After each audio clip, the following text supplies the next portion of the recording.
Hello, church family, and welcome to our church family meeting this evening. We really appreciate you giving us some time tonight because we have a number of important things we want to share with you.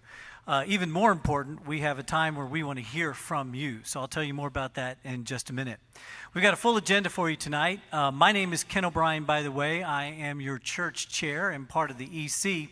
And I wanted to start tonight by just taking a minute to talk a little bit about the role of the EC. I get questions now and then from people asking, what is our role? How do we play into all these different activities that the church is working through and some of the decisions we're making? So I asked Rusty Bland, he's a member of the EC, if he would take just a minute to share with you the role of the EC and how we work with the church staff. Rusty? Thank you, Ken. Yeah, so the EC is made up of members of the church, and it's been my honor to serve as a representative of the members for the last several years. Primarily what we're focused on is the laws of the state that we operate in, but also the bylaws that we have in place that govern our church. The church is staff-led by Jeff Frazier, obviously, as we know, and what the EC does from a governance and a structure standpoint is we work with Jeff and the staff, and they run ideas by us. We make sure that they're operating within the confines of the bylaws themselves. But really it goes beyond that. We want to serve as a strategic board, a group that Jeff and the team can come to with ideas, get input. It's a diverse group that's on the EC, so we want to make sure that we get representation, collaboration from across the representation of the church itself.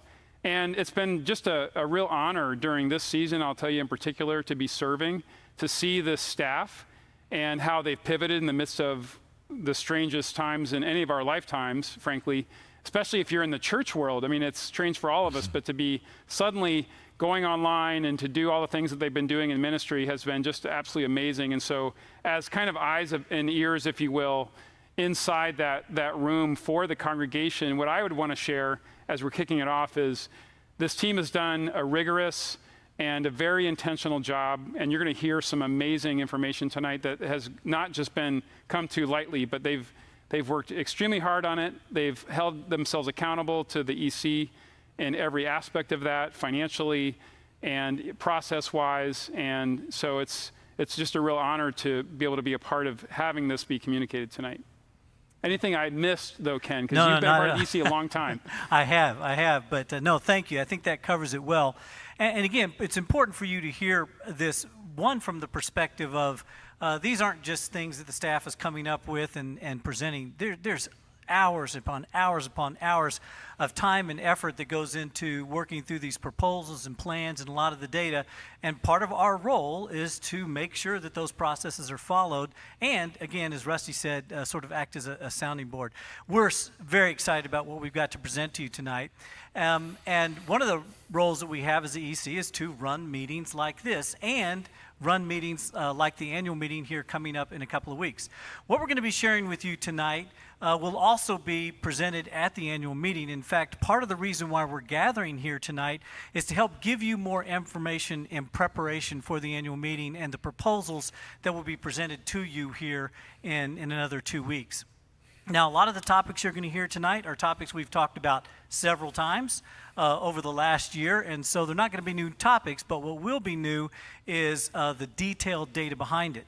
Also today, tonight we're going to talk about our financial update. We'll actually start with the Regathering plan. Jeff's going to cover that. How are we going to come back together? Then Abe will talk through the financial update. Then we'll also talk about the plans for Shepherd's Heart. That's one of the proposals we're going to ask you to vote on. And we'll also be talking about plans for the fourth campus, another one of the proposals that we'll be asking you to vote on. So we do have a full agenda tonight, but the way we're going to end is really to hear back from you. Now, we would love to be doing this in person. We'd much rather be gathering and seeing your faces and getting some of that nonverbal feedback. So it's a little bit tough for us to hear back from you. But the way we're going to do this is we're going to go through the presentation. We're going to show you the slides. We're going to give you all the data. And then we want you to email us questions. And you'll see on the bottom of your screen there an email address. You can start right now, and we'll be actually reminding you throughout the presentation. We want to hear from you. We want to get your questions. So start emailing those in, and at the end of the presentation, we will basically hear each one of your questions, and we'll go through and answer each one of those. So that's how it'll work tonight. Not as much interaction as we'd like, but hopefully we'll have good discussion and good questions at the end. So start thinking about that right now, and if you have questions, go ahead and get them started and get them emailed in. All right? So with that, I'm going to go ahead and turn it over to Pastor Jeff, and he'll start us off tonight with our regathering plan. Jeff? Thanks, Ken. Before I do that, let me just reiterate how much fun it is for me to work with Ken, with Rusty, and with our entire executive council, with Kim Erickson and Tracy Barble, Alan Duncan, Tony Valente. I wrote them down so I wouldn't forget. Frank Valentini, Chris Bates, Sean Glore, and Scott Salvati. They're just a fantastic group to work with, provide a lot of support and encouragement as well as accountability to me and to our staff. And just, it's been so much fun. We struggle through things. It's not always easy, but it's been, I feel so supported and so excited about what we're doing together. I also promised that I would give a shout out to Paige Peltier and her life group, who are hosting a watch party for the church family meeting. Netflix, forget about it. They want to watch the church family meeting as a group. So thanks for tuning in. We're glad you're watching. Okay, let's talk a little bit about how we've been doing as a church during the COVID season. It's hard to believe, but it's been a little over 5 months since we had to close our campuses for in-person gatherings and we started streaming. I've said this a number of times, but it bears repeating. We had never streamed a service, ever, prior to COVID. And I was somewhat resistant to that a year or two ago because I thought it would encourage people to stay home. And then we began to realize some people are already staying home, and we're reaching people we haven't reached before if we could do this.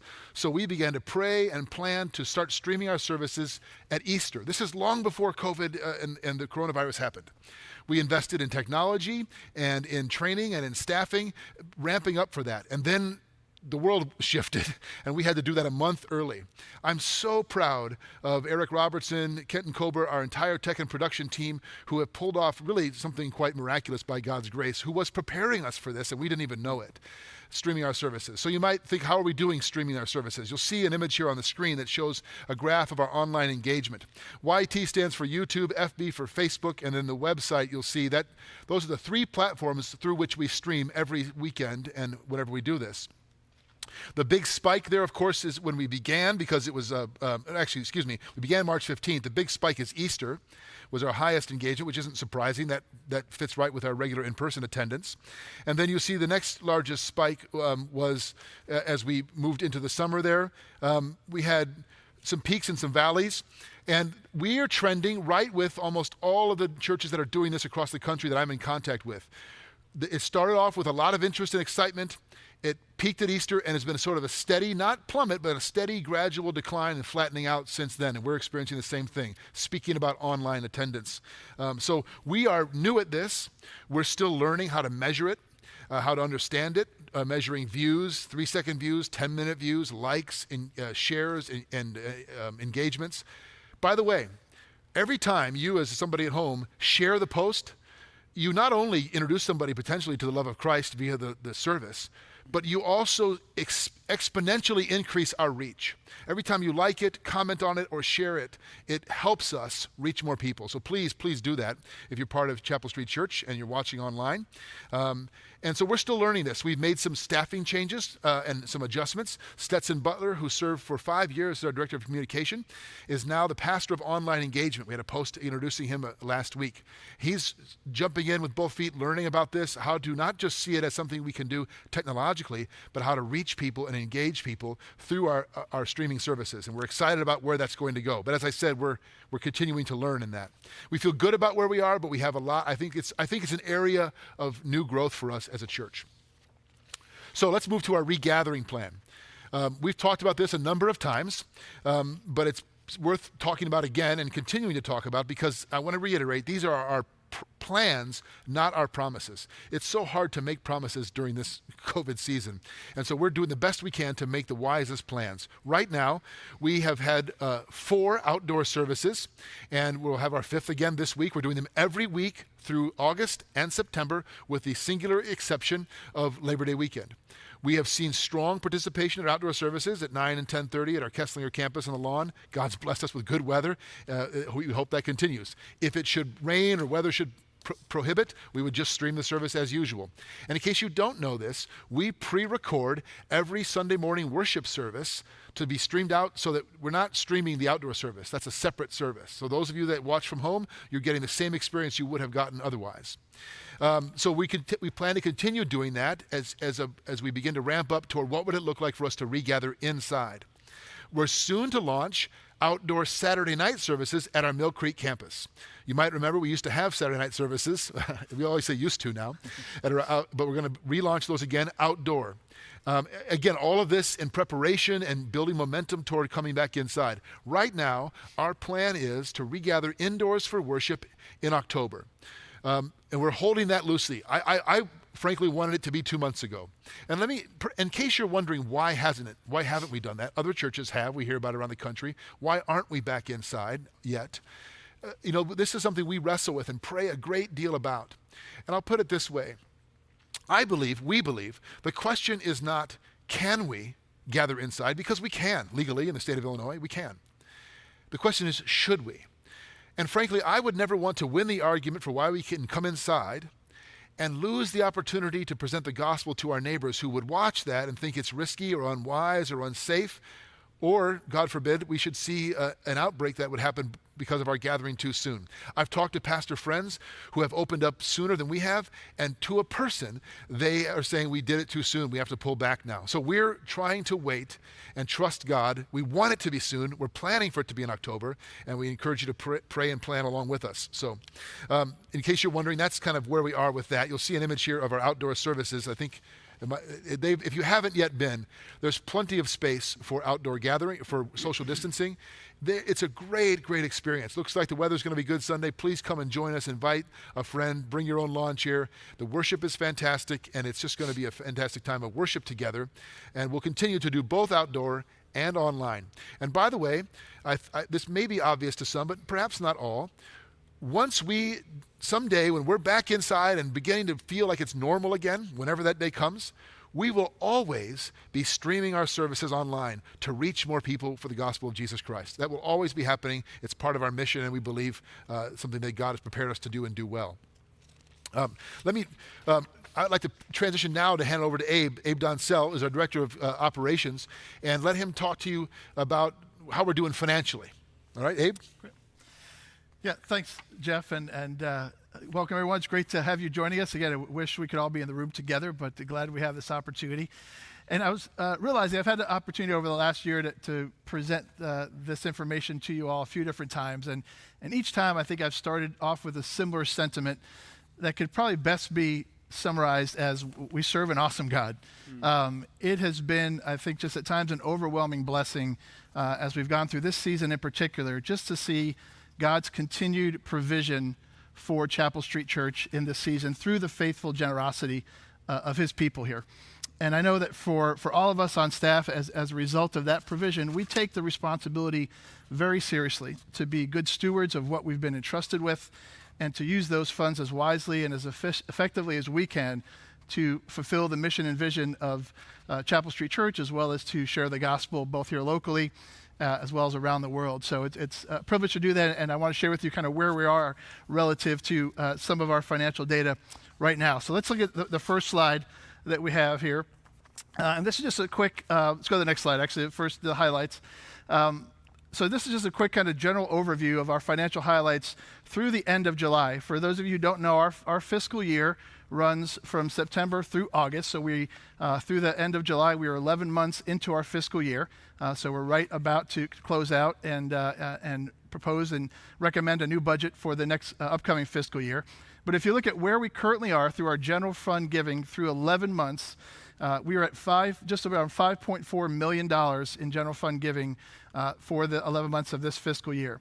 Now that's not only a significant number just in and of itself, but it's important to note that our entire general fund giving goal for this year was $5 million. Our budget for the year was $5 million. So we have already surpassed that goal and the budget, and we are above that budget by not an insignificant amount. If you look at the next line, next bullet on that graph, you'll see that through the 11 months, our giving revenues are just under $800,000, $793,000 over our budget through the July 31st. So we're roughly $800,000 ahead of where we projected to be at that point in time in the fiscal year.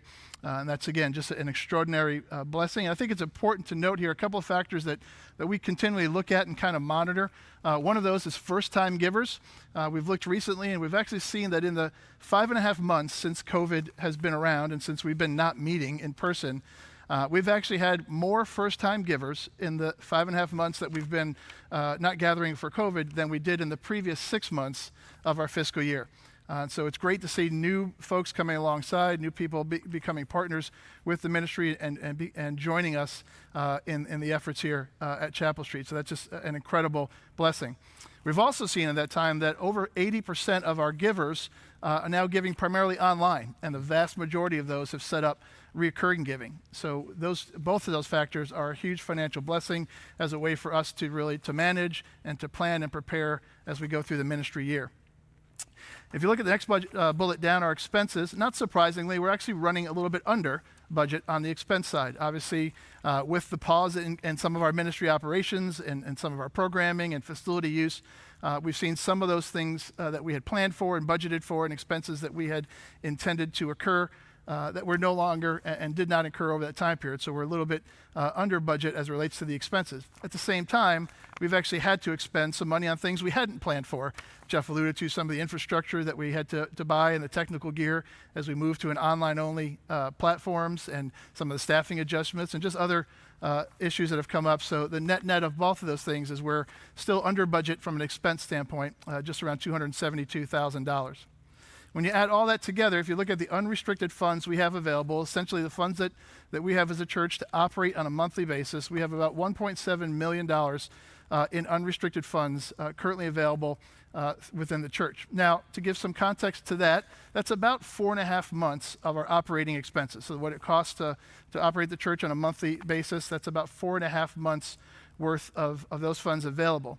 Historically, for most healthy churches and nonprofit organizations, you'd like to see between 2 and 3 months of those expenses available, which is what we have been working towards on a historical basis. But as we've moved into this COVID season and as we've seen some of the funds and the giving come in, one of the things that we have managed towards as a staff, along with the executive council, is to really increase that margin a little bit, to create a little bit more liquidity, to give us a little bit more months of cushion as we anticipate and manage through the uncertainty of the months to come and the economic implications that we may still face. So our goal when we came into this COVID season was to not just survive, but to thrive as a church so that we could continue to meet the needs both within our body, but also within the community that we're in and the world at large. And so we are thrilled to be able to be in a position to do that, and we're continuing to work to use those funds effectively to manage those needs. Let's move to the next slide now, just to give a little bit more context to where we are kind of historically as we prepare for what our budget proposal is for this coming year. So as you look here at this graph, this is looking at the last 5 years of giving to our 3 most significant funds: our general fund, which I just shared some information on the previous slide, and then our benevolent fund, as well as our Serve the World Fund. So these are 3 biggest funds that giving typically is directed towards. And as you can see, and as again, just an extraordinary example of God's continued provision and blessing for us, we've seen an incremental increase each of the last 5 years, year over year, in the giving that has been allocated to those funds. As we prepare to end the end of this fiscal year, we see that increase is somewhere in the area of about 8.5% year over year giving when you look at the combined contributions to each of those 3 funds. So just, I think, another example of how through this season, as well as just through the last 5 years, God has continued to provide and bless Chapel Street Church in just significant ways. If you move to the next slide, then, this is looking at even a little bit of a longer historical period over the course of the last 10 years. And what you see here in this graph, just to explain it a little bit, in the blue bars is the general fund giving that was received for that prior year. So if you look at the first line there, 2010, 2011. That blue bar was the general fund giving that was received ending the previous year. And then the yellow bar is what the budget was set by for that year. So as you can see in each year, the yellow bar, is just slightly greater than the giving that had come in the previous year. So every year we've seen about a 2 to an 8% increase over what the giving had come in the previous year. The budget for that following year was set at either somewhere between 2 and 8% greater, and each year we met that budget and continued to increase year over year. If we can leave that slide up, because I do want to point out that as we look at this current year, you see that I think important to note that the budget for 2019, 2020, the current fiscal year, was set, as I mentioned earlier, at $5 million. That was a 12% increase over the previous year. So one of the larger increases that we had taken as it relates to the giving that had come in the year previous and what we set the giving budget for the following year. As I mentioned earlier, we've already surpassed that 5 million number through 11 months and project to come in somewhere around 5.7 to 5.8 million as we end this fiscal year. Interesting to note, as you'll be aware, and it's important to note that as we've looked at going forward into the future, we've set the budget that we're proposing to the congregation that'll be voted on at the annual meeting for next year at $5.2 million. So about a 10% decrease from what we received this year in giving to the general fund. We believe that's a prudent move given the economic uncertainty that's ahead of us. We believe that's a wise stance to take as we move into that time period, that though we've seen an extraordinary year of generosity, we also believe that we want to be thoughtful and approach the next fiscal year with some prudence, as I said, and so we've set that budget at about a 10% decrease from what the anticipated giving will be that will close out this current fiscal year. So again, we'll have time for some more questions. If you have questions on any of these financial data, please go ahead and submit those. But before I close out, I do want to cover one final slide where it relates to where we are in our current debt position. So as you look at the current debt that the church is carrying, for those of you familiar, we've had 2 campaigns over the last decade or so that the church has undertaken. The Growing to Serve campaign, which was started in 2013, which was primarily involved in some renovations and expansion to the Kesslinger campus, as well as some significant improvements to the Shepherd's Heart at South Street, as well as the lobby, et cetera. So the balance on that loan is currently $746,000 and change. We've got a very favorable interest rate on that. And that loan, if it was to carry out to its natural maturity, would be paid off in November of 2036. However, as you note here, our anticipated payoff is actually December of 2028. We have been and we continue to pay above the required payment amount based on the blessings that we have. So based on continuing to pay at that rate, we would be able to pay that loan off just about 8 years prior to its actual maturity. If you look at the Neighborhood Impact campaign, again, that program was for the addition of the Mill Creek campus and the building and construction surrounding that campus, as well as some additional improvements here at the Kesslinger campus, as well as some enhancements to the South Street campus as well. So all that loan balance is currently at just over 1.8 million, as you see there. The interest rate, again, is favorable and is locked at that for the next few years. The maturity date for that loan, if it was just to run its natural course, would be November of 2033. However, as I mentioned, we continue to pay above the required payment amount, which would give us anticipated payoff in the 2027 time period. Right now, if you combine both of those loans, our total debt balance is just over 2.6 million. And the cost of servicing that debt, essentially the cost of our payments on a monthly basis, added up for the entire year, is just under 380,000. And as that as a percent of our general fund giving, that's roughly 6.5%. So again, I know a lot of numbers there, but I think it's important to have that context that the cost of servicing that debt is 6.5% of our annual general fund giving. And to give a little bit of context there, generally speaking, for most churches and not-for-profits, the goal would be to kind of have that number right around 10% or less. So we are well in that area of being significantly less, so about half of that 10% at 6.5. And I will say that for many churches, nationally, the national average of the cost of servicing debt is closer to 20%. So we are, I think, in a very favorable and I think in a positive position when you look at where we're at. So I know a lot of numbers were shared there, a lot of data to digest. Hopefully it was able to make sense to you. But just want to thank you again for your generosity, for your faithfulness, as we are just blessed to be in the position we are. And again, as I said, we take seriously the requirement and the responsibility of being stewards of those funds. So, Ken? Yeah, thanks, Abe. So this is probably a good time to take a pause. Right now, if we were all gathered together, this is the point in our presentation where we'd see about 24 hands go up in the air as people would like to ask about finances and debt. These are important questions. And so I do want to ask you right now, write those down. Send them to the email address that you see on the screen so that we can gather those and answer those. But this is one of the areas where I think I've probably received the most questions as people have been digesting the proposals that were sent out, and I've been meeting with different folks. This is the question that comes up. Why are we taking on more debt? Why couldn't we use some of the excess funds? Why pay them down so quickly? Why not do the full term? And various versions of that. And here is the challenge for us. One of the things that we're trying to do is bring in all the input that we're getting from all various sources, financial sources, different churches that we're associated with, consortium, different pastors that Jeff works with, all the different resources we can to really balance out that very delicate balance between making sure that we have sufficient flexibility in our finances to deal with whatever comes our way with respect to COVID and the economic challenges that we don't yet know about. Still a lot of things that are uncertain that we're going to encounter here in the coming year. Balance that with the direction that we believe God has given us relative to Shepherd's Heart and the fourth campus and what we're seeing in generosity that you're providing, which are all very strong indicators that God has plans for us. And one thing we don't want to do is step in the way of those plans. So there is a careful balance there, and we want to make sure we're addressing all those questions. So again, please text those in now. And I don't want to steal Jeff's thunder because I know he's going to cover a number of these things. So at this point, let's go ahead and talk, I think, Jeff, around Shepherd's Heart. Yes, let's do that. First, let me just reiterate a couple things that have been said here. I'm not quite guys for the Shepherd's Heart Care Center yet.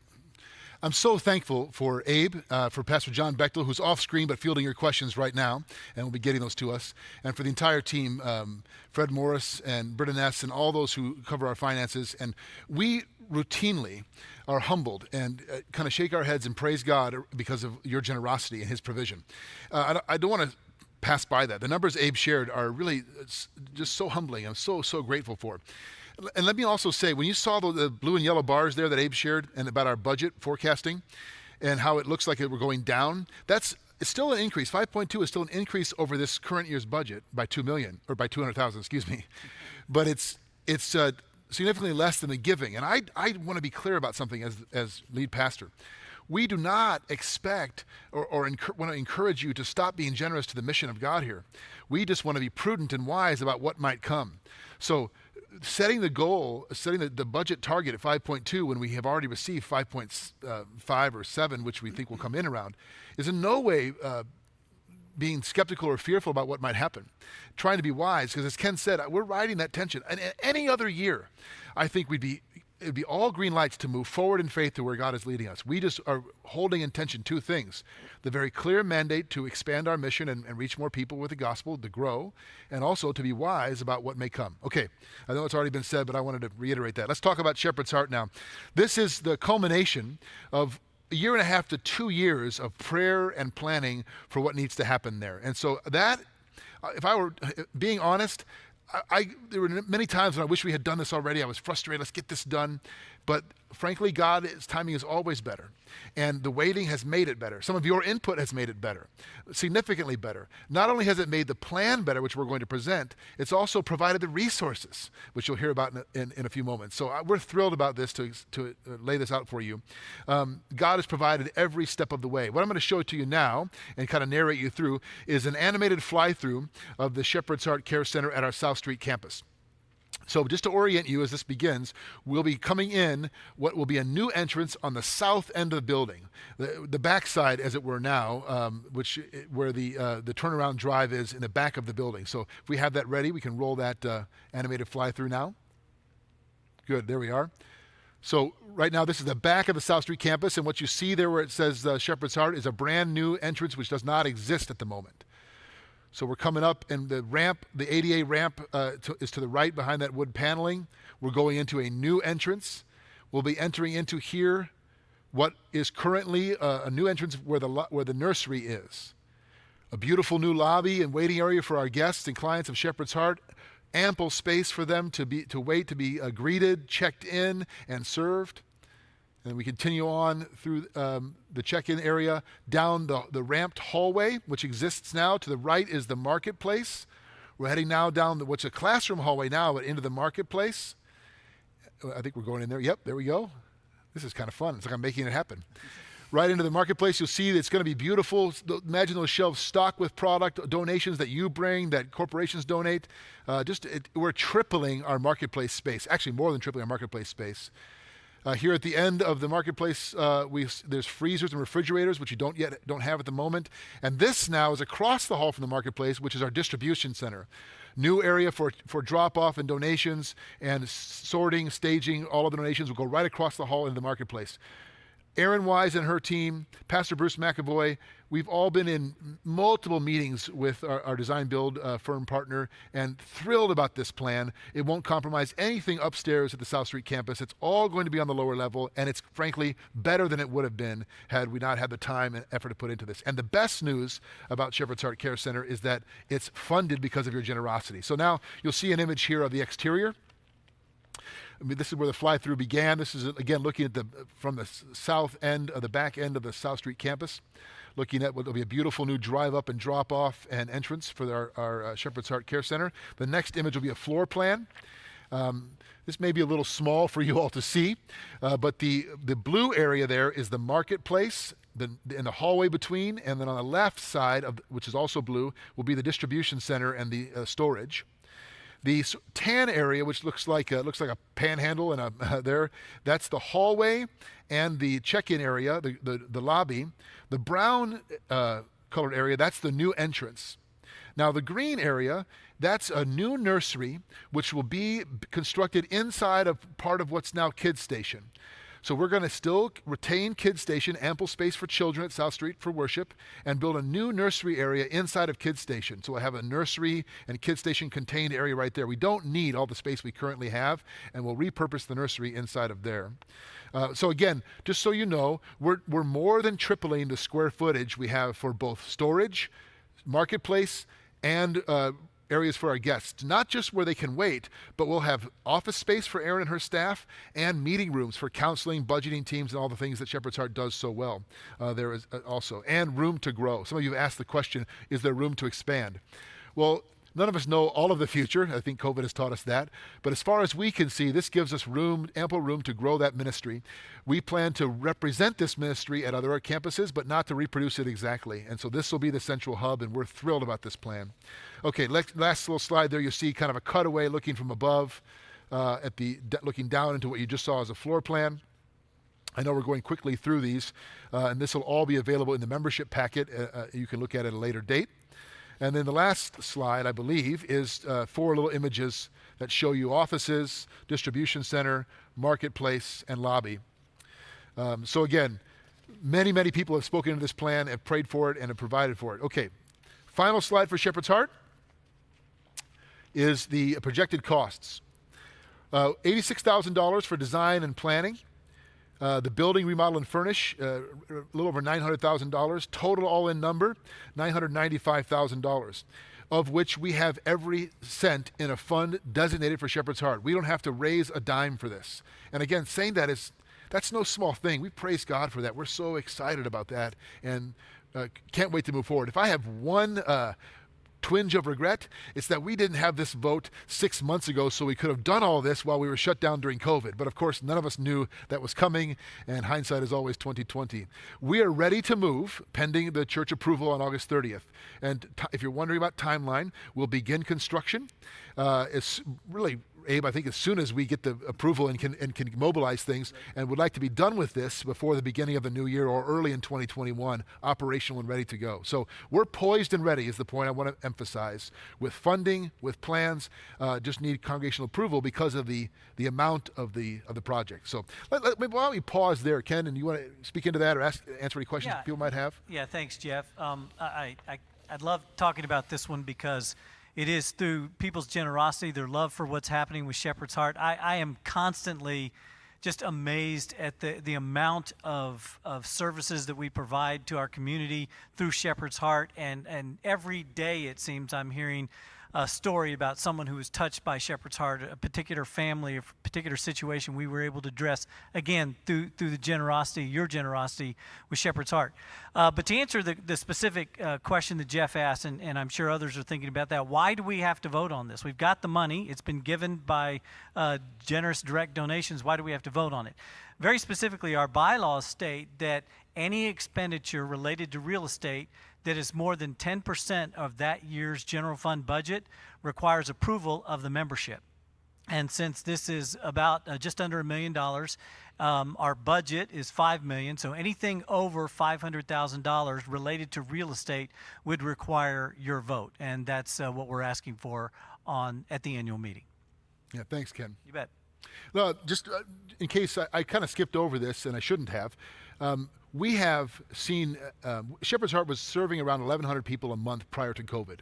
And that number has, I don't know the exact number, but it is almost doubled. We've exponentially increased the number of people that we're serving and meeting their needs, not just in the food pantry, but in terms of the outreach, in terms of budgeting teams, counseling, and Erin Wise and her team are doing a stellar job. Many of you have stepped up to volunteer in donations, in sorting those donations, in meeting with clients. So the need is great and growing, and that's not going to diminish in the ministry. I think it's going to grow. So this is, not only has God prepared us financially and with the project plan, he's also prepared us with the need and opportunity that we're poised to meet. So let's transition now. And again, I want to reiterate, as Ken has said, and you've heard before, if you have questions about things that we've mentioned, email them. We'll get to them at the end. So I don't want you to think that we're moving on from this. We'll come back if you have questions about Shepherd's Heart. But let's move now to our North Aurora or fourth campus project plan and vision going forward.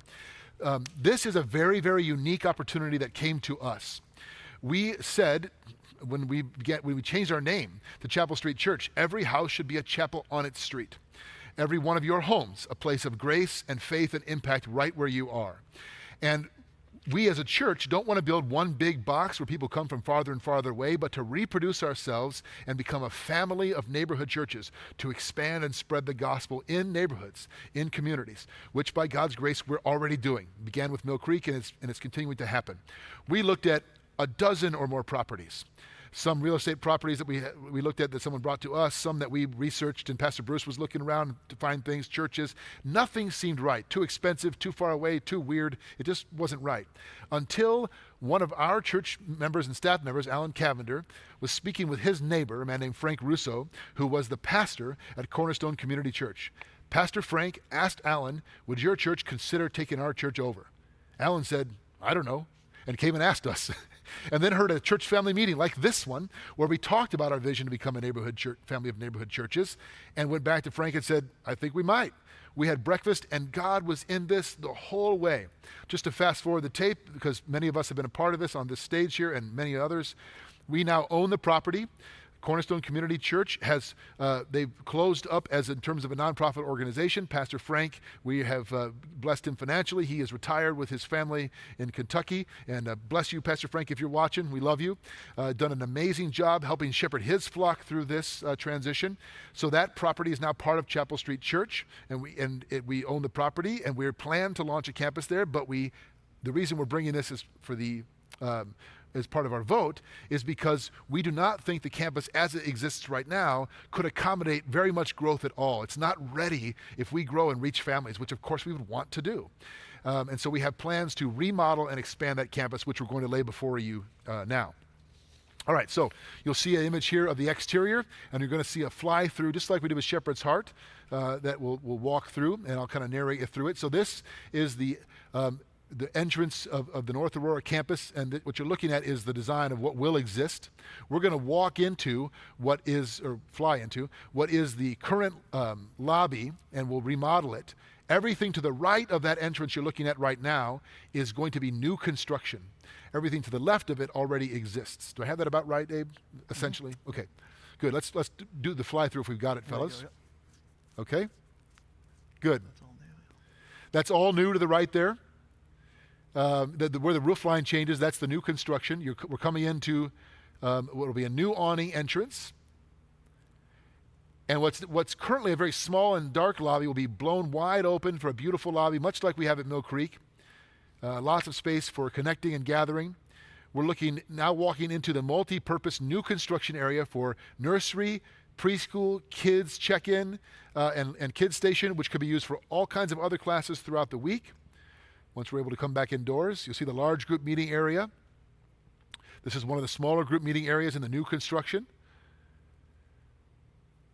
And this is the kids check-in area coming into the nursery.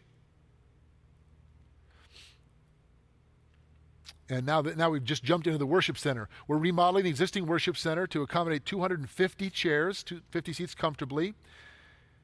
And we're going to expand the wall back to make more space for seating.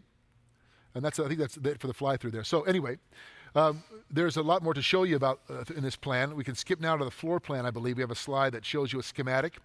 So everything in blue is new construction to the right.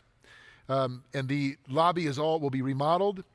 The current back of the sanctuary will be moved to our right as you're looking at this drawing to accommodate more seating. One of the exciting things about this project is that we're planning to work with a company called Portable Church. They're a partner with Aspen, our design build firm, to make everything we do multifunctional. So it wouldn't just be fixed things in a room. We could move carts around, AV and tech equipment around, use the room in different ways, in different capacities. We're very excited about this possibility to make every campus as multi-purpose and multifunctional as we possibly can going forward. Just to give you some capacities, we already mentioned 250 in the sanctuary. Parking is limited on the property. We will expand it as much as we can, but we have an agreement with the school across the street for on weekends to park some cars there as well. So we don't think parking will be a problem. In the blue new construction, there's an 80 kid capacity in the blue area, the multi-purpose large group room. 6 in the nursery capacity for multiple hours, and 10 each in each of the preschool or multi-use rooms. So we feel we've done the work here. We feel like we can accommodate significant growth in families in a 2-hour on a Sunday morning service there, have a very healthy and growing church and a floor plan this size. Now, it is slightly smaller than Mill Creek, but that's what the property size allows us to do in a way that we can accommodate well. So next image here is just a cutaway looking down at the floor plan from above. You'll see this similar to what we have with Shepherd's Heart there. Looking straight down again to the left, the worship center, to the right, new construction. And then you'll see 4 images here that lay out just kind of looking at those rooms in a static view. And the final slide shows you the projected costs for this project. So architecture, engineering, and pre-construction services at $190,000. Construction, addition, renovations, all the things we just had a fly through, $1.5 million. All the furnishings, caseworks, signage, all the things that you don't think about but are critical to making the campus feel like a church home, $300,000. Total project cost, $2 million. And by the way, just for some reference, if you go back and think about our Mill Creek project, Mill Creek, with the total project of renovation expansion plus absorbing their mortgage, which was $500,000, was a little over $3.2 million, if I remember correctly. Is that right, Ken? Something around there? That's correct. We're able to do Shepherd's Heart. We would be able, pending your approval, able to do Shepherd's Heart and the North Aurora campus for less than it cost us to do Mill Creek. We couldn't be more excited about that. Now, unlike Shepherd's Heart, this money is not yet raised. We would need congregational approval to take on debt, at least in the short term, to pay for this. However, I personally, and our executive council as well, and many of our staff are praying that God does for the 4th campus what he already has done for Shepherd's Heart. We would not want to, if we didn't have to, take on any long-term debt, but as you saw a minute ago when Abe presented the numbers, we have the room in the budget to do so if it was needed. So perhaps it's a good time now to pause, and I'd like Rusty to address a question that I know has already been emailed in prior to this meeting, and I'm sure many of you have, and that question is this: why now? I mean, we're not meeting in person. Why not wait on this? Why invest in physical facilities when we can't even meet in facilities right now?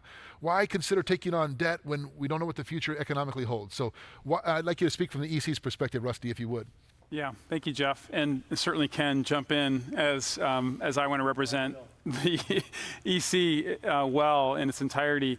And I can't help but give a little context just from a personal perspective, because I was able to be here when what used to be the student center, I don't even know what we call it anymore, but it was the multi-use room. And when that was built, actually I was here when the chapel over in South Street was built. And then when we built Kesslinger, and in faith stepped out in a huge way, took on a lot of debt to do this campus here.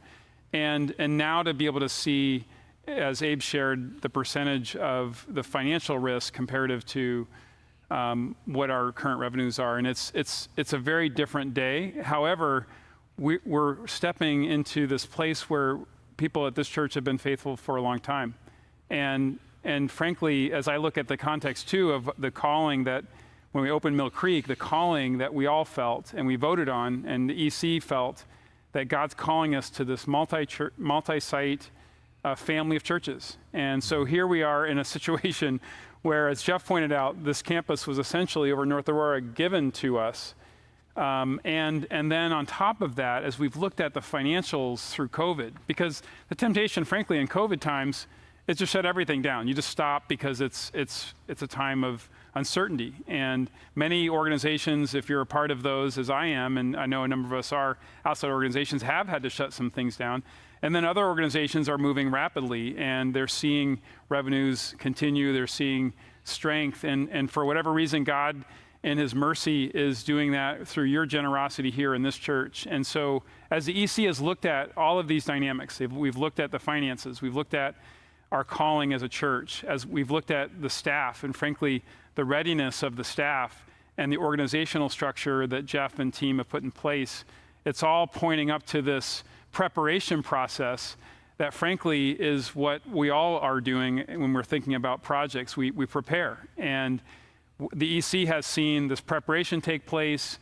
We've been waiting for several years for things to fall in place, and lo and behold, the giving has come in, the finances are here to match all of these other elements. And so it's been our belief that as we've looked at this and we've prayed over this and we've sought this out, and frankly, we voted on it and said, this is a go.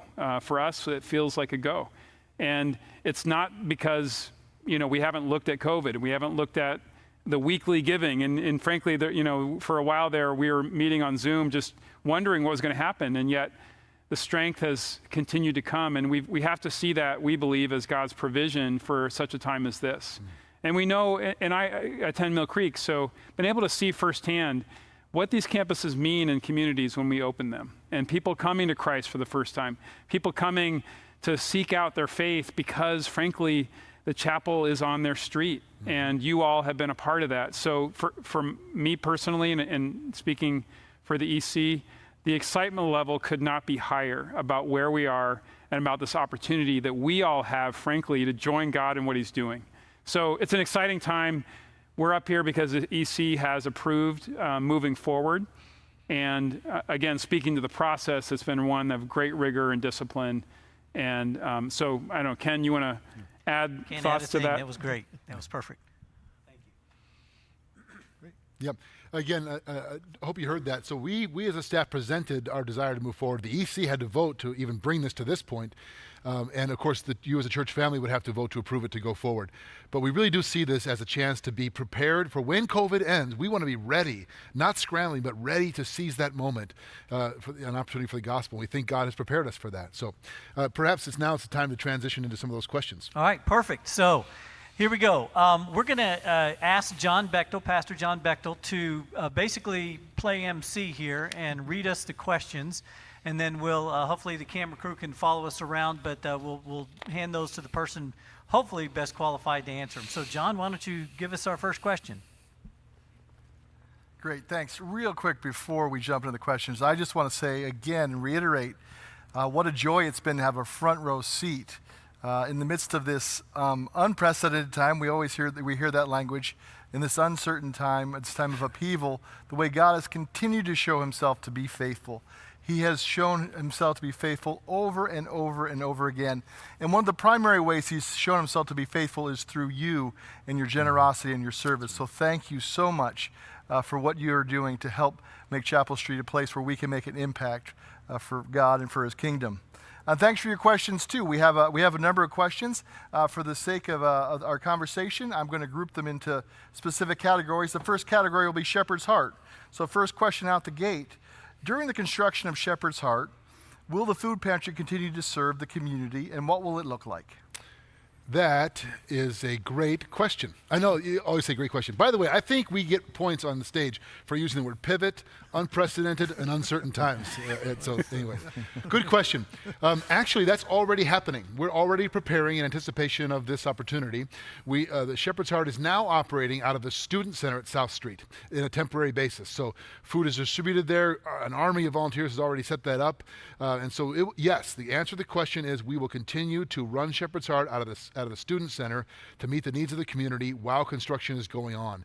We've thought ahead of what that would look like, how distribution would happen, how receiving donations will happen, and Erin and her team have a great plan in place. We don't want to miss a beat. We don't want to stop meeting those needs in order to do the construction. So great question.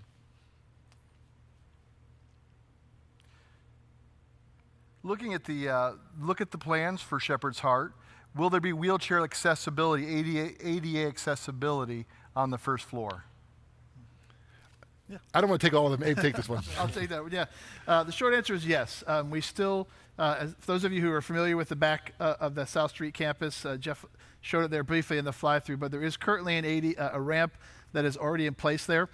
We will, as part of the construction renovation, be using that same ramp. We'll be restructuring a little bit the outside and the entrance to make it a little bit more accessible, and just make it more of part of a kind of a comprehensive entrance.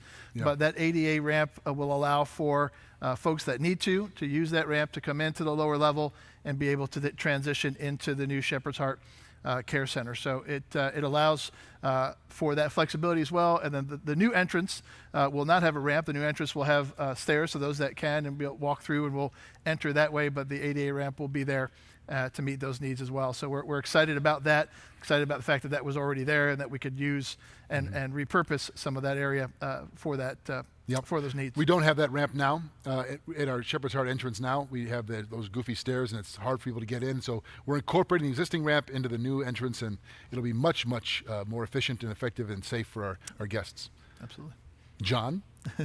During the construction of Shepherd's Heart, if we're able to get back into the building while we're in the middle of construction, where will there be Sunday school for our children? Another really good question. It probably wasn't crystal clear in the schematic drawings, but the Shepherd's Heart construction will take place on the other side of what's now the Kids Station room. So other than reconfiguring and building a nursery area in the Kids Station room, we won't have to touch the existing area for kids at all. Because kids don't meet down that hallway currently, and we'll have plenty of space for them to meet in the Kids Station and in the remodeled nursery. So we plan to get that done as fast as we can, so we would not have any lack of space for our students there. Yeah, and I think the only thing to add to that is we still, and again, it's a little bit hard maybe to see in the schematic, there are still 4 classrooms at the end of that hallway that will remain untouched and will remain classroom space for both weekend as well as midweek utilization. So those kind of sit right underneath the Student Center. So the Shepherd's Heart Food Pantry and the Distribution Center will take the majority of that hall, but there will be 4 classrooms at the very end that we're working with Becky Chenault and the Chapel Street Kids team to best understand how do we use that space, how do we repurpose and reuse some of the space that we currently have to meet those both weekend as well as midweek needs. Yep. Will the selection of food items change with the new and expanded space, or will the same type of items be there, but just simply more of them? Rusty could take this one because he deals with food items in his job. That's right.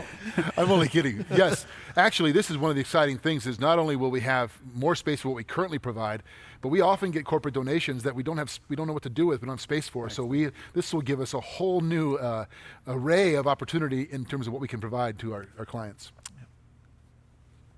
Will the food pantry have a greater capacity for a refrigerated section so we can carry more meat, eggs, and dairy, etc.? Yes. Short answer is yes. We're adding both more freezer and refrigerator space, as well as more proximity to that to the marketplace of that. So it'll make it a lot easier not only to store more, but to be able to move more product through there in an efficient manner. Again, that's another blessing. Oftentimes we get donations now that we can't adequately service with our current refrigeration and freezer space, so that will allow for greater capacity there as well. Will we ever be able to take and offer clothing and take clothing donations at the new Shepherd's Heart space? Will we ever? That's conceivable. That's not in the immediate plan, but I think it's conceivable that we could. Yeah. I think, but again, we're not trying to be everything to everyone. Shepherd's Heart has its kind of mission and its parameters, and we're not trying to. It's not a goodwill center, but we do get clothing and blankets and coats, particularly from time to time, that we can provide space for. Moving to a couple questions about usage during the shopping hours. Are we expecting to be able to have more private conversations and prayer with clients in the new space during the open hours? I feel like I'm fielding them all here, but one of the mandates of this project was to create space not just for the shopping and storage, that was paramount, but also equally important for what was just mentioned, prayer and counseling, budgeting when we meet with clients. When people come to Shepherd's Heart, they can get groceries, they can get food, but if they'll enter into the process, they get so much more than that. They get budgeting counseling, they get financial coaching, job coaching, legal advice through administrative justice. And even more, they get the gospel. They get someone to come alongside them and pray with them, listen to their story, invite them into the life of Christ in our church, offer them spiritual counsel and biblical advice. And we have so much more space to do that now than we ever had before. Right now, they come to a desk and it's not private. You don't want to talk, and there's not room for that unless you go way down the hall. In the new plan, there'll be so much more opportunity for that. We're excited about that, especially. Are there any new ideas that we're considering implementing during the shopping hours because of all the new space we have? Well, I think Erin and her team are always looking at new ideas.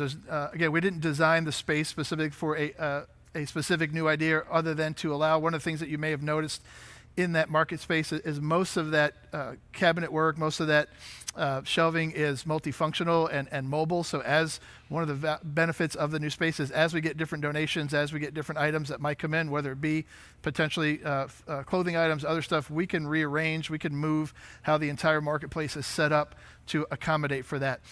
Also, as Jeff mentioned, the fly-through didn't cover every nook and cranny of the new space. There is a new office space in there that is allowed, again, for some different meetings, some group meetings, as well as individual meetings, as alluded to.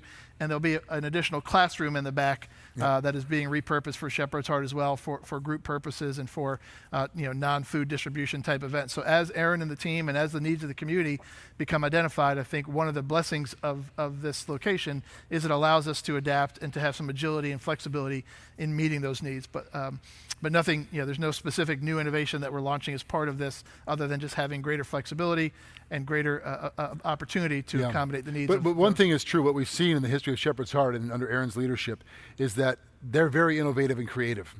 And what this does is give them space to innovate and create new ways to meet needs. So they're doing a great job of that now, but I think this gives them room to grow that way.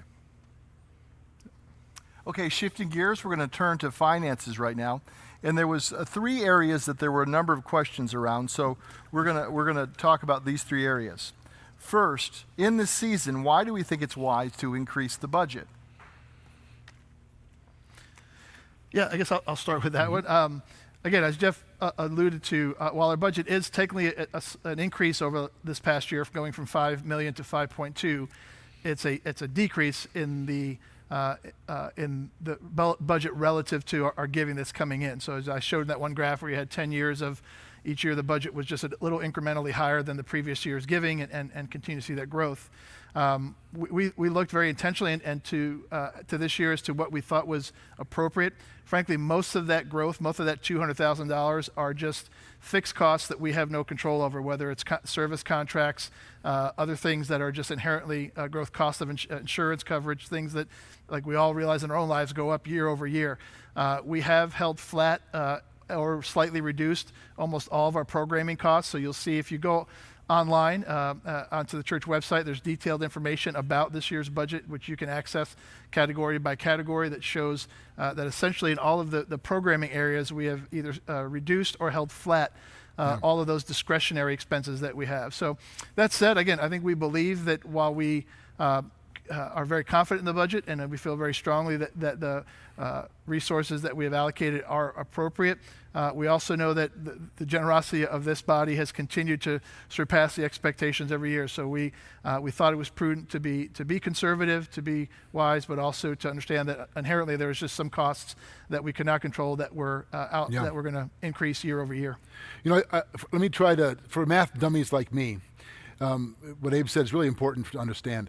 It is an increase over our budget target for this year. It is a significant greater decrease over our giving from this current year.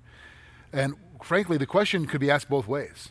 Why would you reduce the budget for, if you have 5.8 million in giving, why would you take 600,000 off of that for the new year? For the very reason that may be behind that question. Because you could ask the question from either direction, and we think this is it's the right balance to strike. Rusty, anything to add to that? Yeah, I would just say from a personal perspective that at my company, we're doing a very similar thing. I know a lot of companies, as I'm talking to other leaders and reading in trade journals, that we're just kind of going forward into uncertain times, and you can't use the same rules, if you will, that you've led by from a budgeting standpoint that you used in the past. You need to be both prudent where you need to be, and then be aggressive where you're able to be. And sometimes that can be, again, a little tricky, but I think the staff, again, has done that very thing. They've applied a lot of rigor to study the numbers and then anticipate going forward. So I think what we're trying to do is that very thing. And certainly what we hope for is a great deal of generosity. and that's what I'm excited about, is to think about, let's blow those numbers out of the water, frankly, personally, would be what I would like to see. But, I think, again, that will just kind of depend on how things go, but the staff and the budgeting is a healthy, conservative type of approach.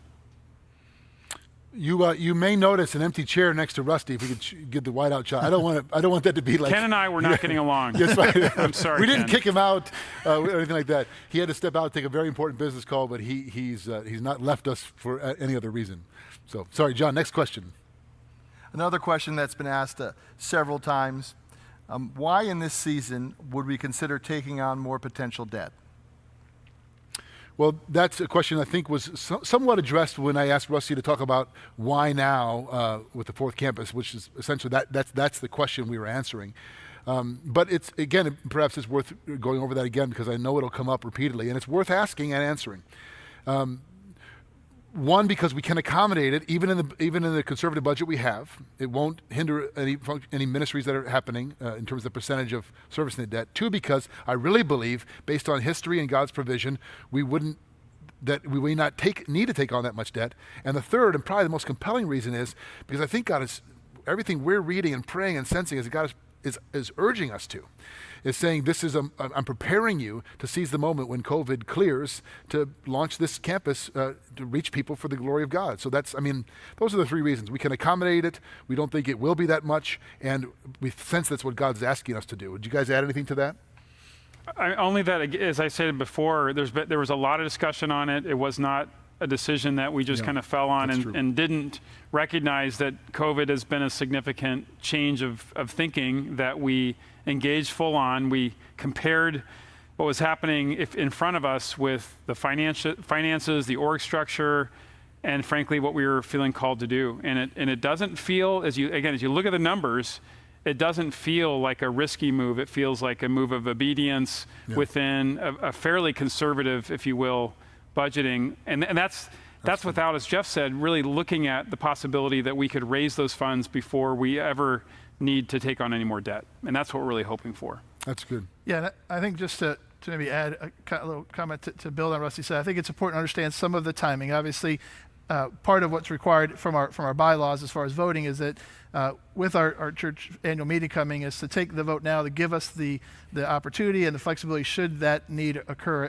to take on that debt. It would be our intent, as Rusty just alluded to and Jeff said, that if the Lord continues to provide as he has, that those funds would come in through giving a generosity and the incurring of that debt would never need to actually happen. From a timing standpoint, we wouldn't need to even consider taking on that debt till likely after the first of the year, somewhere in that January or February timeframe as we would enter into potentially the construction phase. And so we feel that by having that flexibility now gives us the ability to still move forward. That one important context is even if we were to get approval to move forward with the fourth campus at the meeting here in a couple weeks, we likely would not see completion of that project till September of 2021. So August of 2021. So about a year from now. So I think it's looking at how do we prepare for what we anticipate to be able to meet that need and capitalize on that opportunity then and make those decisions now that put us in a position to be faithful to and be responsive to what we believe God is leading. I think you've spoken a little bit to this, but again, I think it's worth talking about again. Again in this season, is this the time to add and improve another campus? Yes, we believe it is. And the way we're structured as a church family, our church membership will have to affirm that. But we would not be at this stage presenting it if we hadn't done a lot of prayer and preparation, as Rusty mentioned, and to bring it to you, believing that this is right. This is what God has for us. And it is the right missional step in terms of our vision to become a family of neighborhood churches. I love what you said, Rusty. It's not eliminating all risk, but it's much more a step of obedience than it is risky, and I appreciate the way you put that. That's how we feel about it. So the answer, I would say, just simply is yes. It is the right time. Next, we have a couple questions about raising funds for the fourth campus. First of all, will there be a campaign to raise funds for the fourth campus? Okay, I was wondering if this question would come up. So the answer is not the way you're probably thinking about a campaign. Remember back when Abe talked about our debt, he mentioned Growing to Serve, Neighborhood Impact, the two most recent campaigns. And if by campaign, whoever asked this question, if you mean a 3-year pledge where we have a pledge moment where everybody brings their pledge card forward and we do a 3-year campaign, no, I don't think that's what be the right approach. If by campaign you mean, will we be making very targeted, specific asks and invitations of our church family to give to this project? Yes, we would do that unashamedly if we get the approval from the church family. We'll talk about it with excitement. We'll invite you to make contributions to it, but it won't be a 3-year pledge campaign. We're voting to approve a $1.8 million for the fourth campus renovations. At what point will we need to secure a loan? Yeah, I think I just alluded to this a little bit. It would probably be in that January timeframe, give or take, obviously depending some of the other permitting and other activities. But there are a couple of things to be aware of. We do currently have as a church a $1 million line of credit that we already have access to that we currently haven't drawn on, but we have available to us. So that is there if we choose to, with the approval to pursue that venue. As Jeff said, our hope would be that 1.8 million would maybe already have been raised and be in our account by January to just move forward with the project. But from a time frame standpoint, we'd be looking at likely if we were to incur any debt, any of that 1.8 million as debt, that it would be in that January time period. Let me just, in case what Abe said raises some concerns, the line of credit we have is not something we're using or accessing. It still exists from your previous approval for Neighborhood Impact. We still have access to it. We do not use it and could not use it without your approval. I think you're only saying, right, should you give the approval, we could use that pre-existing line of credit. Exactly. Yeah. But we could use it. We wouldn't need to use it. We wouldn't access either that line or any other debt until the January time period, if approved by the church. Does the new 2020-2021 budget include an operating line for the North Aurora campus? The current budget has a small line of operating for the North Aurora campus. Again, as I alluded to earlier, we don't anticipate actually operating that campus until August, September of 2021, 2022, which would be the next fiscal year. So we would be building most of that into our budget for next year. We do have some staffing and some small and that's other expenses that we would need to incur as we prepare to. So we do have a line item in there, as you'll see. Again, if you look at the budget breakdown on the website, that is there. But the bulk of those expenses, the bulk of the operating costs, would not be incurred until we actually started operating the campus, which would realistically be in our next fiscal year budget. It might be good just to pause there and mention about the timeline, because we're talking about things that I think we're making some assumptions. At least I think I am. So what Abe just mentioned is, if we get approval from the church family to move forward the fourth campus, and if we begin enter full steam into design and construction, which won't begin until later this winter, would be completed, we believe, by the end of August, and we would launch publicly the Campus 4 services a year from this September. That's our rough timeline. So that would put us into the next budget year, so the major operating costs wouldn't be till 2021, 2022. So we do have a small, as Abe mentioned, line item right now to kind of build toward that, but most of the operating costs wouldn't be for another budgeting year. Shifting gears a bit and going back to our debt, have we considered refinancing debt as interest rates are historically low?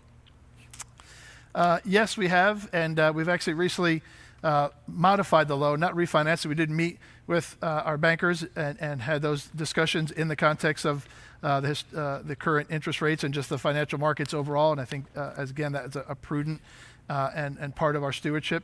We were able, as part of that process, to modify our loan. So we did not change the terms of the loan as far as the number of payments that we need to make, but we were able to reduce the minimum required payment that we would need to make on a monthly basis. Again, as I said during the previous discussion, we are already paying above and beyond what the minimum payment is, and we will continue to do that as your generosity and as the funds enable us to, so that we can pay those loans off further.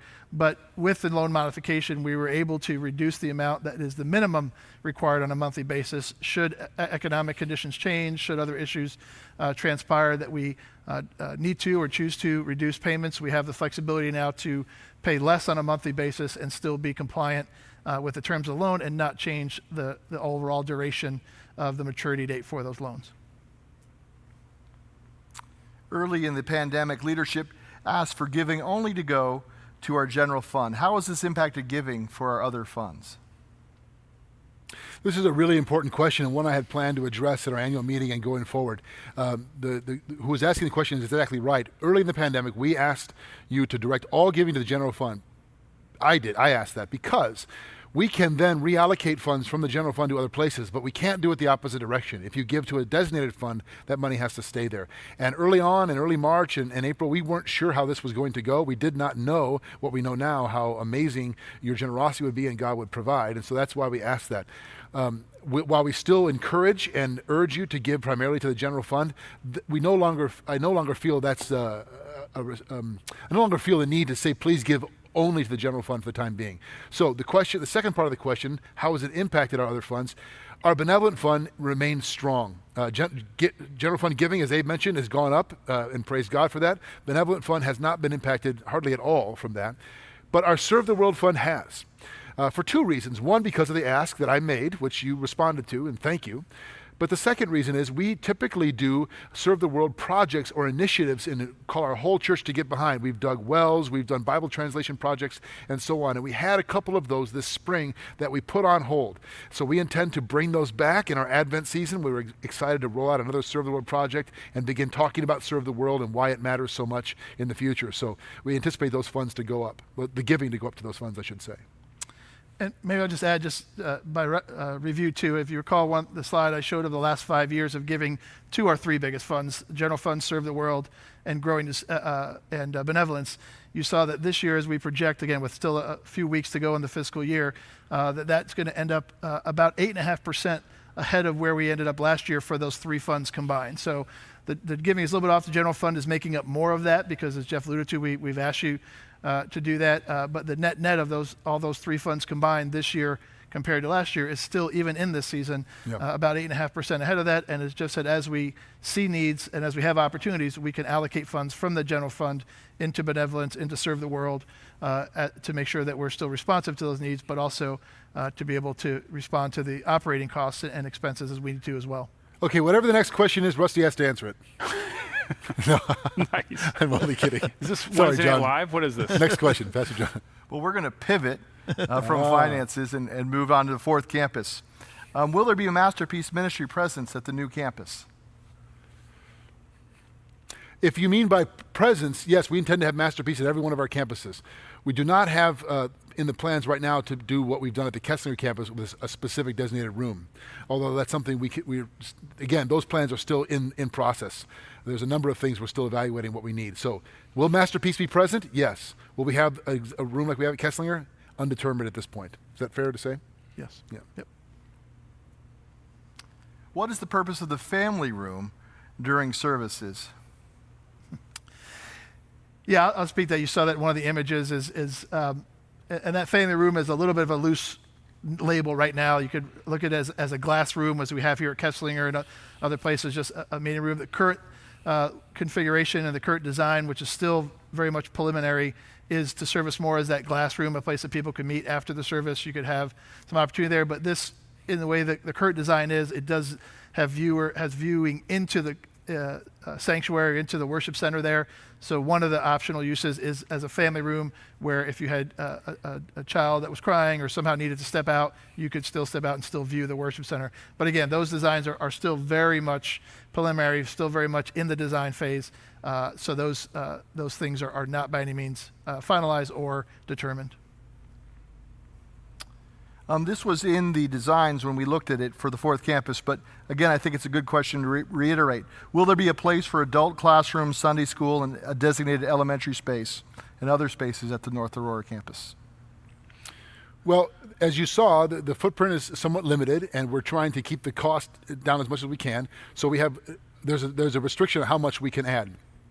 And that's why I mentioned we want to be as multi-use, as multi-purpose, and as portable as we possibly can, so that throughout the week, the space is designated for one thing on the weekend could be used for something totally different throughout the week. So, yes, there'll be space for preschool, elementary school, kids station, and Sunday school for kids during Sunday morning. There will not be adult rooms during Sunday morning, which we don't have at Mill Creek either. But we would have those spaces available during the midweek times. Yeah, and I think it's important to add to, our Chapel Street Kids team has been part of the early discussions on this, really understand what are the needs going, not only currently, but going forward as we plan for ministry in the future, and how do we create space that allows us to accommodate that, but as Jeff said, to allow the greatest flexibility for multiple use, both on Sundays as well as during the midweek time. Okay, shifting to some more general questions. Why don't we have outdoor services at every campus? Well, maybe we should. The primary reason is because Kesslinger, we just have this perfect spot.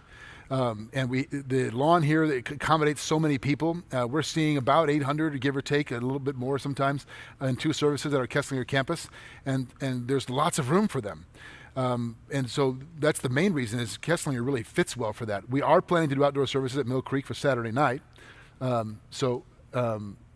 I'm getting a little message here up to my side, but so the main reason is because Kesslinger fits well. We're going to launch a Saturday night service outdoor at Mill Creek. There really isn't space to do that well at South Street in terms of the parking lot and space there. So that's the best answer to that question. A related question, why aren't we streaming traditional music, and why aren't we streaming from different locations? Say it again. I was reading something. Okay. I'm sorry. A related question, why aren't we streaming traditional music, and why aren't we streaming from our different campus locations? This question has come up a number of times, and it's a good one. When we began to stream, rewind the tapes back to March, when we realized we had to go online and close our campus facilities, we had never done this before. And I made the strategic decision, we're going to do one thing and do it as well as best we can. And we chose, because of the infrastructure, technology, and capability, to do that from this campus with one service for our whole church family. And really, we've used this expression a number of times, building the plane as we were flying it, trying to figure this out. So that was the initial reason. We have done a couple of things with traditional worship here and there. We've tried to incorporate hymns, although done in a contemporary style occasionally. We've had Sarah Pavey with her organ music on Sunday mornings. We've had a couple of traditional things, and we want to increase that where we can, but we don't have the capability in terms of technology and staffing to stream simultaneously from every one of our campuses. That would be beyond our capability at this point, both in terms of our equipment, technology, and staffing. How are we fostering connections at each of our campuses? Another good question. I feel like I'm answering all of them. You're doing good. We've tried to do that in various ways. One of the things the Mill Creek campus did, and Rusty could speak to this perhaps, is their virtual lobby during our stream services where people from Mill Creek can check in and talk with each other that way. Well, a lot of this has happened in our small group, rooted groups and life groups via Zoom. That's the primary way, quite frankly, that we want to foster connections at all of our campuses, COVID or not COVID, is through rooted groups and life groups. And so if the primary answer to that would be in community, in groups. And Pastor Sterling's been thinking about unique ways to do that with his team. We've tried to do that at Kesslinger and at South Street, but admittedly, COVID has made all of that more difficult exponentially more difficult than it has been in the past. Anything to add to that?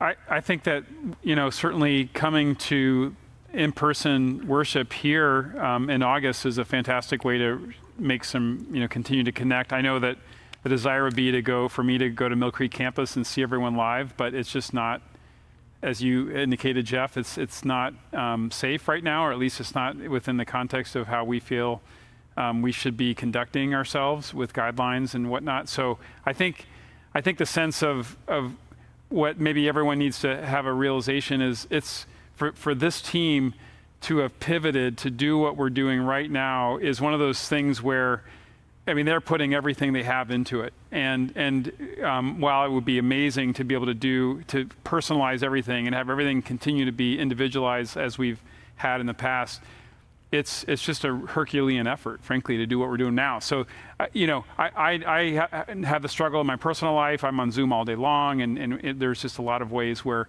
I think we, as members of this church, need to continue, as you indicated, Jeff, we need to kind of own what we can own. And to the extent that we can be having Zoom Bible studies and rooted groups and et cetera, I think that's going to be a critical piece. Yeah, and I think the only thing I guess I might add a little bit to that, I think there, as Jeff said, we certainly desire to and will continue to look for ways to do that. As Rusty said, it's important to remember, at least for me here coming or being recognized, the fact that we were staffed, we were structured, we were kind of had built a team and the resources to do ministry the way we were doing it up until March 8th. And then to move from that position and to have to pivot, as we've said, to not only all digital, but also finding new and creative ways to try to engage. Yeah. One of the very simplest challenges is even trying to get the equipment to do that.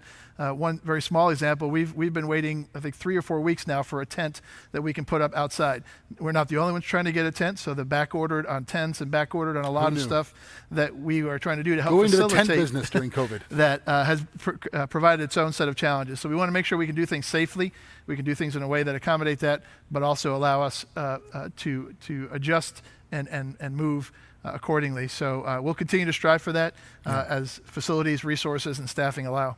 Let me just add, one of the things that God has shown me through COVID is how much I took for granted that our staff does. Rusty mentioned a Herculean effort and putting everything we have into it. He's exactly right. I am so profoundly grateful and proud of the staff that serve all of you in ways you don't see. Right now, in this room, there are people in the booth and behind the sound tech and off to my right down here fielding all the questions, getting them to John, just to pull off this meeting. When we did Wednesday Night Live and Sunday morning, there are so many people working so hard to make it as good as they can for all of us. We desperately want to do more for all of us to stay connected, and COVID has come with a price tag in so many areas of our lives. So I don't want to minimize that. One of the costs has been connection, relational connection at our campuses. We long to get back to that, but I do think it's worth emphasizing again how significant and how hard they're working and how excellent, what a great job they've done to make this all happen during this season. So thanks for saying that, Rusty. Hey, we have a question for Abe. a couple people are wanting to know, what is the time frame to repair the Kesslinger window? Yes, I am one of those people. I think Jeff must have What is texted- happening? Jeff must have texted that question in. We are actually have that repair scheduled. I believe it's quite imminently in the next couple weeks. So we are working with one of the local glass companies. Interestingly or unfortunately, the reason the window failed was due to a structural issue, not just with that one window pane, but with the entire window system. So we are not just repairing that one window, replacing it. We have to replace the entire window facade on that side of the building. So that's not an insignificant issue or cost, as well as project. So, but that said, we have that scheduled, and that'll be occurring here within the next few weeks. I don't know. You don't like the boarded up look? I think that looks nice. Could you share some of the staffing structure changes, particularly at the South Street campus? Yes, we'll talk more about this at our annual meeting, but I'm not sure entirely what's behind this question or how much to go into this now, but I will say this. We have known for a long time that our multi-site approach and campuses was going to require us to have dedicated campus pastors at every campus. But when we first started this, we already had South Street and Kesslinger a mile apart.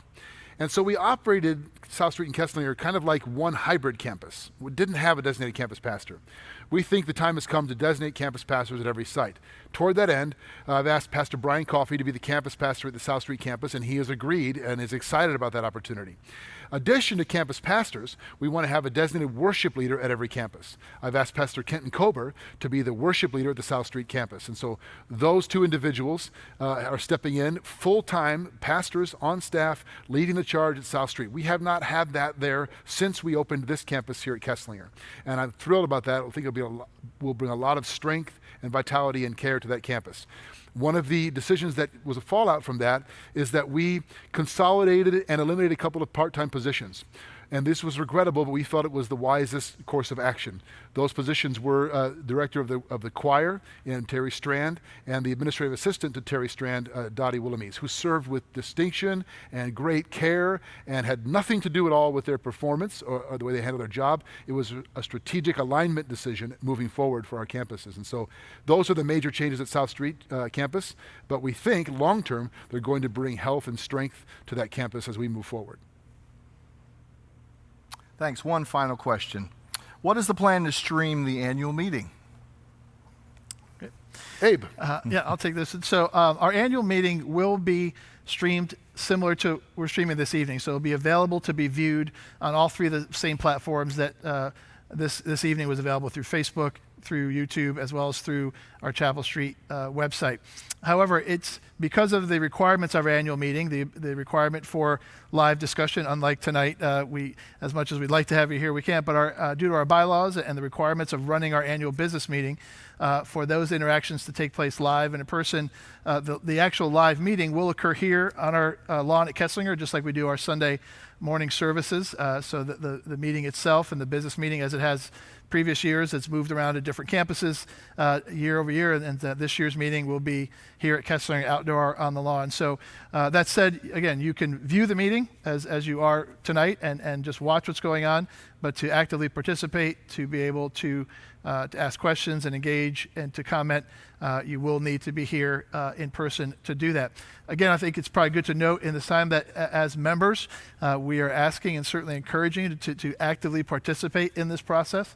So part of the reason for tonight's meeting was to provide you with information to help you vote either prior to the meeting or even the day of the meeting online. You can vote via absentee ballot. You can vote online at the website or through the app. So we just encourage you to do that. You'll see a slide here in a moment as we close out with where you can access more information and resources about that. But we really encourage you to do that, to engage in that way and take part in that. But the meeting will be here live and then be streamed for viewing as well. Let me reiterate that. Please attend the meeting, and if you cannot, please vote. 50 of you already have voted, but please vote.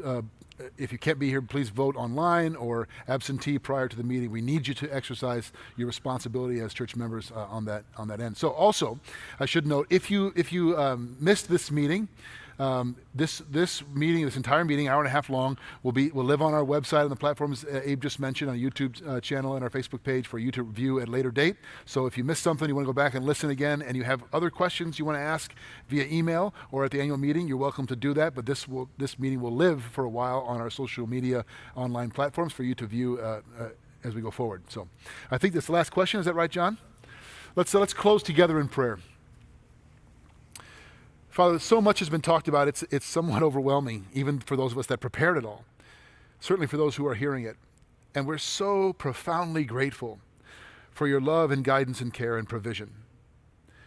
We pass over these numbers and talk about these plans, and they're all because you're present and you're at work, and we lay them before you, asking you to bless them. Move in the hearts of your people, Lord Jesus.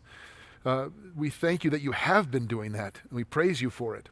We want to be the kind of people you've called us to be, people deeply committed to the truth of your word, people full of grace and mercy who live out the mandate to act justly, to love mercy and to walk humbly with you, people unashamed of the gospel,